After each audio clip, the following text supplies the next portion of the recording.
முந்திரி திராட்சை முழுசா இருக்கு. ஆச்சி பாயாசம் மிக்ஸ், ஒன்று வாங்கினால் ஒன்று இலவசம்.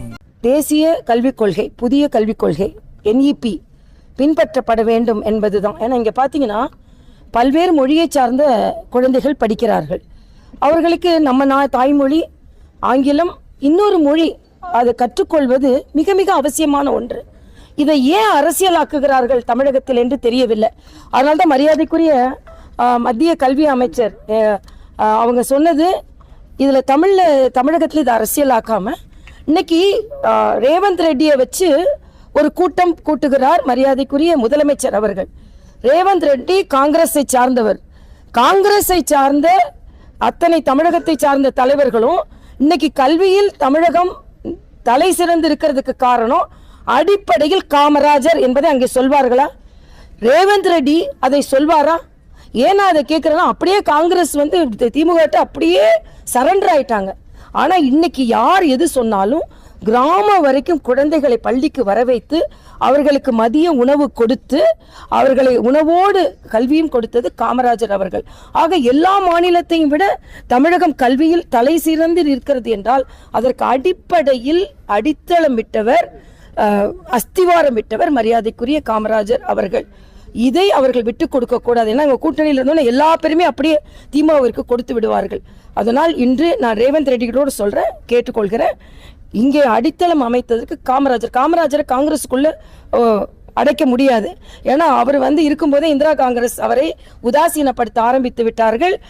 எமர்ஜென்சி பீரியட்ல அவர்கள் இந்திரா காங்கிரஸ் ஏன் இப்படி செய்கிறது என்பது மனவேதனை அடைந்தவர். அதனால காமராஜர் அவர்கள் ஒரு பொது தலைவர், ஒரு கல்விக்கு கண் கொடுத்த தலைவர். அதனால அவரை காங்கிரஸ்கான அவர்களே கொண்டாட மறுக்கிறார்கள். அதனால இன்னைக்கு கல்விக்கு இந்த கொண்டாடும் பொழுது காமராஜருக்கு மரியாதை செலுத்த வேண்டும் என்பதை நான் முதலமைச்சரிடம் நான் கேட்டுக்கொள்கிறேன். இன்னொன்று, இன்றைய காலகட்டத்தில் இன்னைக்கு திருநெல்வேலியில் பள்ளியில் ஒரு பையன் ஸ்கூல் பேக்லேருந்து அறிவாள் எடுத்திருக்கான்.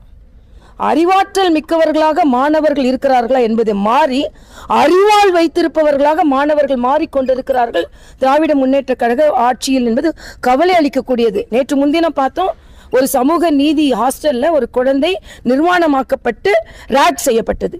இன்னைக்கு காலையில பாத்தீங்கன்னா பள்ளியில புத்தக பையிலிருந்து அறிவாளை வெளியே எடுத்திருக்கிறாங்க. இதுக்கு முன்னாலே நாங்குநேரியில ஏற்கனவே ஒரு மாணவன் ஜாதியை சொல்லி தாக்கப்பட்டது நடந்து கொண்டிருந்தது.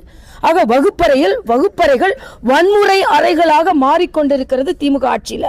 அதனால இதையெல்லாம் முதலில் அவர்கள் கண்காணிக்க வேண்டும்.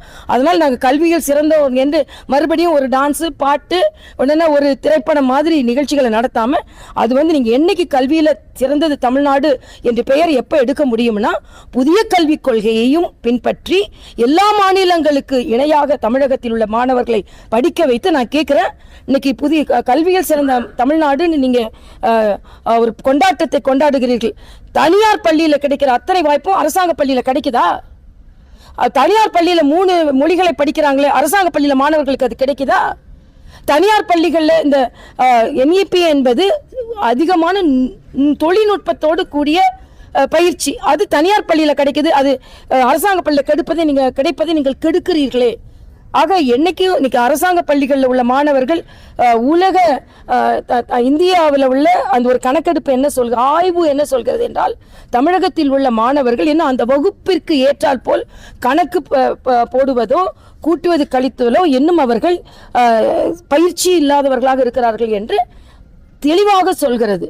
ஆனால் இன்னைக்கு எல்லாத்தையும் கொண்டாடின மாதிரி கல்வியில் சிறந்த தமிழ்நாடுன்னு கொண்டாடுறதை விட கல்வியை தமிழ்நாடு எப்படி முன்னேற்ற வேண்டும் என்பதில் கவனம் செலுத்த வேண்டும் என்று நான் கேட்டுக்கொள்கிறேன்.